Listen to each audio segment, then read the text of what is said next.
Sports Racers, welcome to the show. With Dave Frank. Man, you guys are making my job easy. You know what today is, it's Ride the Fire Eagle Danger Day.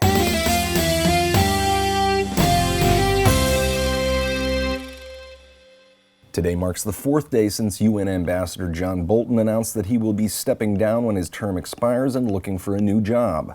Oh, here's one, honey. Must be a dick to subordinates. Must have experience undermining institutions. Oh, and porn mustache a plus.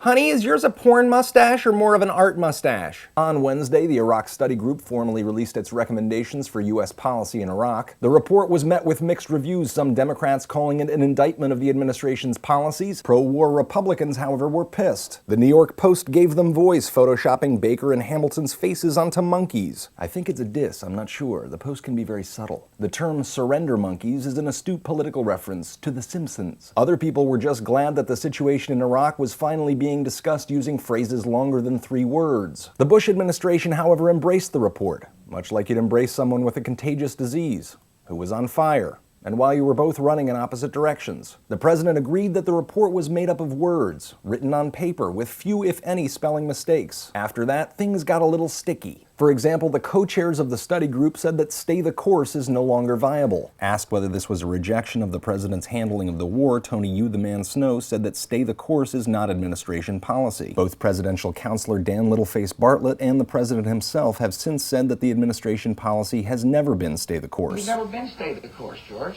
We will complete the mission. To be fair, when Bush said that the administration would stay the course this past August, and the August before that, and April of that year, and December of the year before, he was referring to different courses than the current course that should not be stayed on. And because of that, the president is not cutting and running from staying the course. Aside from that little semantic squabble, the president's pretty much on board. Oh, except for the part about setting goals related to time. The president took slight issue with the setting of more concrete goals when applied to troop withdrawals or the reduction of sectarian violence, opting instead for a more general direction, forward. Given the other options, sideways, backwards, up or down, most Americans agree that forward is an excellent choice. The president had one other bone to pick, which was the report's call to involve local players, specifically Iran and Syria, in direct diplomatic talks. The president has long stated that direct talks are out of the question until these two countries behave themselves. As if on cue, Iran went out of its way this week to prove that it was a rational diplomatic player. This week, Iran announced that it would invite scholars from around the world to debate issues around the Holocaust, like whether it actually took place. Although Iran's president Ahmadinejad has said on several occasions that the Holocaust was either greatly exaggerated or an outright myth, Iranian Foreign Minister Mohammadi said that the conference would be held without preconceived ideas, saying, quote, "Since we are not accused and responsible for the Holocaust, we are an impartial judge." Yeah, about as impartial as my ass in an